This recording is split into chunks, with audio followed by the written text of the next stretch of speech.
Okay, ಇವತ್ತು ಮುಖ್ಯಮಂತ್ರಿ ಸಿದ್ದರಾಮಯ್ಯನವರು ಗೃಹ ಕಚೇರಿ ಕೃಷ್ಣಾದಲ್ಲಿ ಒಂದು ಸಭೆ ಕರೆದಿದ್ದಾರೆ. ಗ್ಯಾರಂಟಿ ಪರಿಷ್ಕರಣೆ ವಿಚಾರ ಆರ್ಥಿಕ ಇಲಾಖೆ ಅಧಿಕಾರಿಗಳ ಜೊತೆ ಚರ್ಚೆಯನ್ನು ಮಾಡ್ತಾರೆ. ಗ್ಯಾರಂಟಿ ಬೆನ್ನಲ್ಲೇ ಸರ್ಕಾರಕ್ಕೆ 6,000 ಕೋಟಿ ಖೋತ ಆಗ್ತಾ ಇದೆ. ಆದಾಯ ಸಂಗ್ರಹದ ಬಗ್ಗೆ ಸಭೆಯಲ್ಲಿ ಇವತ್ತು ಚರ್ಚೆ ಆಗುತ್ತಂತೆ. ಸಾಕಾಗ್ತಾ ಇಲ್ಲ, ದುಡ್ಡಿಲ್ಲ, ಎಲ್ಲಿಗೂ ದುಡ್ಡಿಲ್ಲ. ಇದು ನಿಜ, ಇದು ಸತ್ಯ, ಇದು ಒಪ್ಕೋಬೇಕಿದು.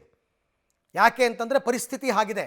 ನಿಮ್ಮ ಏರಿಯಾಗಳನ್ನೇ ನೋಡ್ಕೊಳ್ಳಿ. ಬೆಂಗಳೂರಿಗರು ಇತ್ತೀಚೆಗೇನಾದರೂ ಟಾರ್ ರೋಡ್ ಆಗಿದೆಯಾ, ತುಂಬ ಚೆನ್ನಾಗಿದೆಯಾ? ಇಲ್ಲ, ಕೆಲಸಗಳಾಗ್ತಿಲ್ಲ. ಹಾಗಾಗಿ ಮುಖ್ಯಮಂತ್ರಿಗಳು ಏನಾದ್ರು ಮಾಡೋಣ ಅಂತ ಇವತ್ತು ಸಭೆಯನ್ನು ಕರೆದಿದ್ದಾರೆ. ಈ ಬಗ್ಗೆ ಮತ್ತಷ್ಟು ಮಾಹಿತಿ ನನ್ನ ಕೊಲೀಗ ಶ್ರೀನಿವಾಸ್ ಅವರಿಂದ ಪಡ್ಕೊಳ್ಳೋಣ. ಶ್ರೀನಿವಾಸ್, ಇದು ತುರ್ತಾಗಿ ಕರೆದಿರ್ತಕ್ಕಂಥ ಸಭೆನಾ ಅಥವಾ ಮೊದಲೇ ಪೂರ್ವ ನಿಗದಿಯಾಗಿತ್ತಾ? ಏನೇನು ಸಭೆಯಲ್ಲಿ ಚರ್ಚಿತವಾಗುವಂತಹ ವಿಚಾರಗಳು? ಅರವಿಂದ್, ಇವತ್ತು ಬೆಳಗ್ಗೆ 11 ಗಂಟೆಗೆ ಗೃಹ ಕಚೇರಿ ಕೃಷ್ಣಾದಲ್ಲಿ ಸಿಎಂ ಸಿದ್ದರಾಮಯ್ಯನವರು ಸಭೆಯನ್ನ ಮಾಡ್ತಿದ್ದಾರೆ. ಎರಡು ವಿಚಾರ.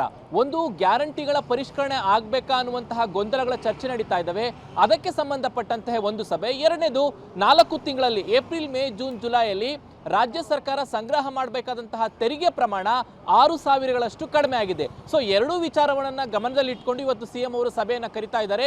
ಪ್ರಮುಖವಾಗಿ ಗ್ಯಾರಂಟಿಗಳ ಪರಿಷ್ಕರಣೆ ವಿಚಾರವಾಗಿ ಶಾಸಕರು ಮತ್ತು ಸಚಿವರು ದೊಡ್ಡ ಮಟ್ಟದ ಒತ್ತಡವನ್ನು ಹಾಕ್ತಿದ್ದಾರೆ. ಹಾಗಾಗಿ ರಾಜ್ಯದ ಹಣಕಾಸಿನ ಪರಿಸ್ಥಿತಿ ಮೇಲೆ ಗ್ಯಾರಂಟಿಗಳ ಹೊಡೆತ ದೊಡ್ಡ ಮಟ್ಟದಲ್ಲಿ ಬಿದ್ದಿರೋದ್ರಿಂದ ಪರಿಷ್ಕರಣೆ ಏನಾದರೂ ಮಾಡಲಿಕ್ಕೆ ಸಾಧ್ಯವಾ, ಆರ್ಥಿಕ ಪರಿಸ್ಥಿತಿಗಳು ಯಾವ ರೀತಿಯಾಗಿದೆ, ಮುಂದೆ ಯಾವೆಲ್ಲ ಕ್ರಮಗಳನ್ನು ತೆಗೆದುಕೊಳ್ಬಹುದು, ಪರಿಷ್ಕರಣೆ ಮಾಡೋದಾದ್ರೆ ಯಾವ ರೀತಿ ದೊಡ್ಡ ಮಟ್ಟದಲ್ಲಿ ವಿವಾದಗಳಾದ ಪರಿಷ್ಕರಣೆ ಮಾಡಬಹುದು, ಈ ಎಲ್ಲಾ ವಿಚಾರಗಳನ್ನ ಕುರಿತು ಇವತ್ತು ಸಿಎಂ ಸಿದ್ದರಾಮಯ್ಯನವರು ಆರ್ಥಿಕ ಇಲಾಖೆ ಅಧಿಕಾರಿಗಳ ಜೊತೆ ಸಭೆಯನ್ನ ಮಾಡ್ತಾರೆ.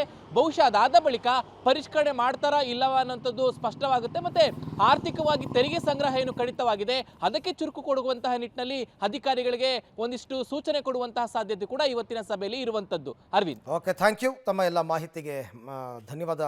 ಒಟ್ಟಾರೆ ಇವಾಗ ನೋಡೋಣ ಇವತ್ತಿನ ಸಭೆಯ ನಂತರ ಏನಾದರೂ ಸುದ್ದಿಗೋಷ್ಠಿಯಲ್ಲಿ ಮಾಹಿತಿಯನ್ನು ಕೊಡ್ತಾರಾ ಅಂತ.